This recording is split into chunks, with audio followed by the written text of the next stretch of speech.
You say there's a difference between a pond and a lake? Well, what is it? Tell me when something becomes a pond, and then when it becomes a lake, or when a lake becomes a sea. What are the measurements? If you can't discreetly define what these things are, then why should I accept the category of a lake versus a sea, or a hill versus a mountain? Or colors. Where does blue end and purple begin? At what point does something go from being soft to being hard, from brittle to robust? When does a person go from being fat to being, quote, normal, close quote? If you can't discreetly define these analog categories in digital terms, then clearly they don't exist. Gothatfunk, I'm not going to play this game where you demand that people digitally define the analog category of race. To make an analogy, would you say that girls' faces look different from guys' faces? Yes, you would. So, then what about it? What measurements? Cheekbone to cheekbone, nose shape and size, distance of eyes, all that stuff. What about it make this difference, huh?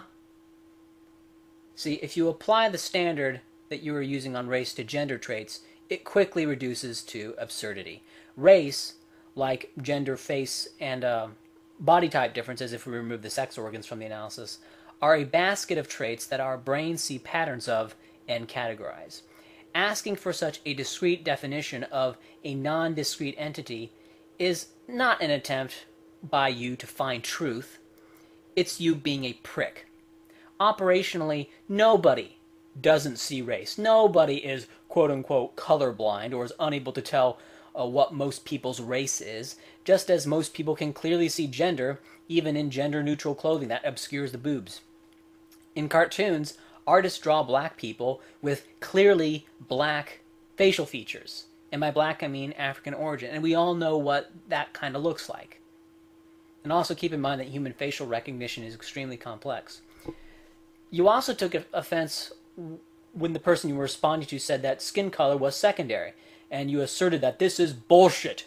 Right? No argument, just a pronouncement. That's bullshit. Says Gothatfunk. That's bullshit. I call bullshit. Aww.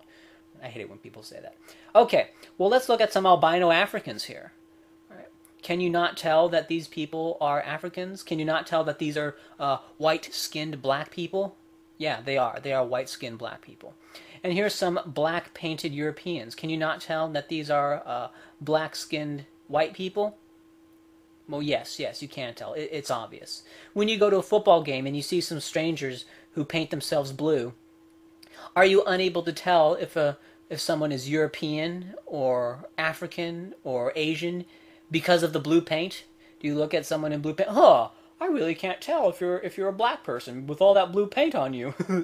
No, that's stupid. So just dealing with these surface level characteristics of race at this point, it is visually obvious that skin color does play a minor role.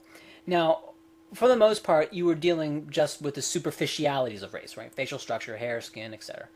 And sexual fetishes aside, these superficialities are secondary to the main issue that is being contended, which is innate behavioral differences. Now, don't worry, I'm not going to go into any of that in this video. That's a huge topic. But let's take, for example, chimpanzees. Chimpanzees behave differently than humans, right? And that is the most important difference, is the differences in behavior. Yes, there are physical differences between humans and chimpanzees, but in the context of a modern economy, these physical differences are just markers for the more important difference, which is behavioral. And when you recognize that the main issue is behavior, then the dark skin color of chimpanzees becomes even more of a triviality. And you wanted to know about behavioral differences between the races, of which these superficialities are just markers.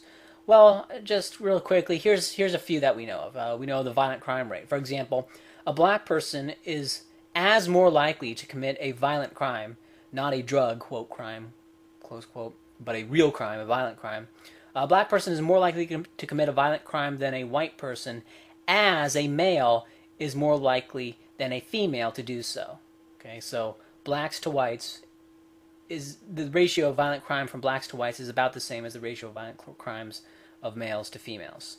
Okay, so just something to keep in mind when you when people are discriminating or having some that little implicit quote unquote elevator racism against blacks. It's as rational as prejudice against males. Okay.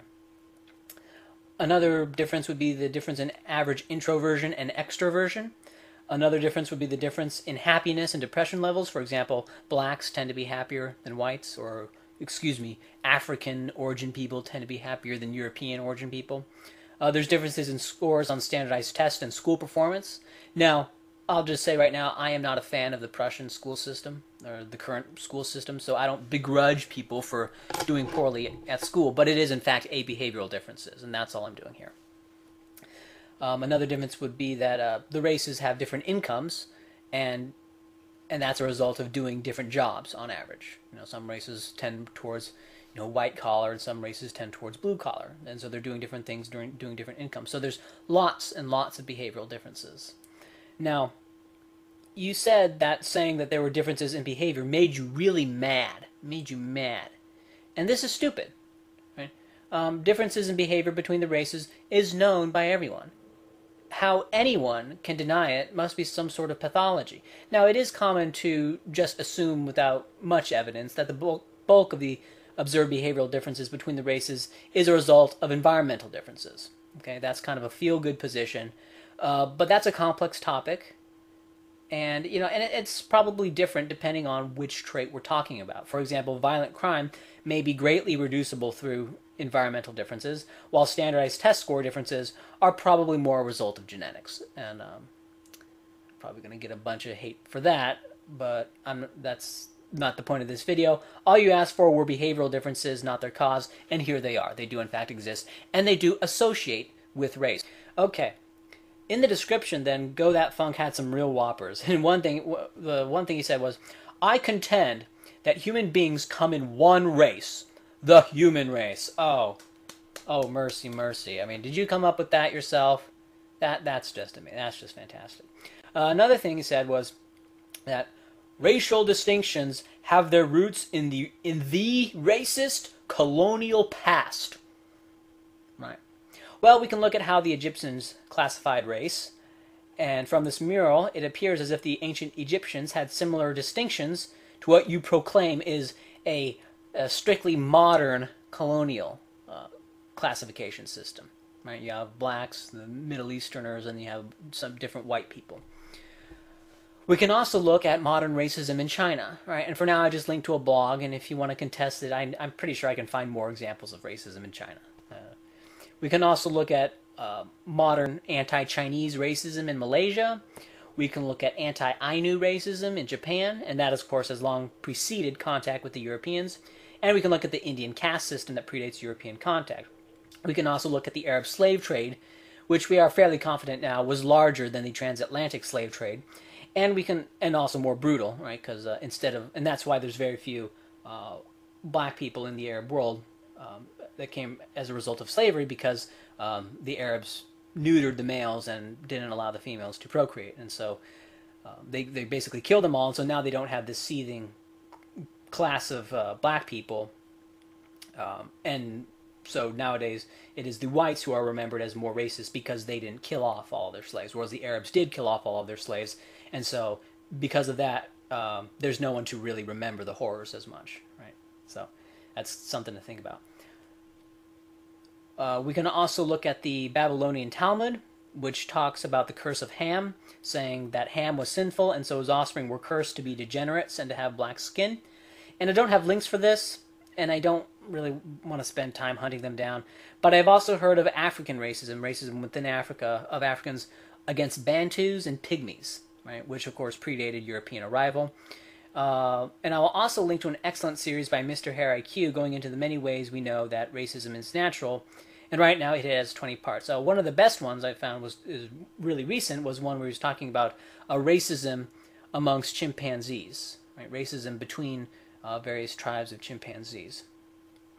To say that racism and racial distinctions come from Europeans is an extremely naive and stilted, pageant-like, view of history. It's kind of like this biblical story progression thing. And this view, of course, is also used to bolster and support anti-white racism, though I'm not sure if Gothatfunk is an anti-white racist.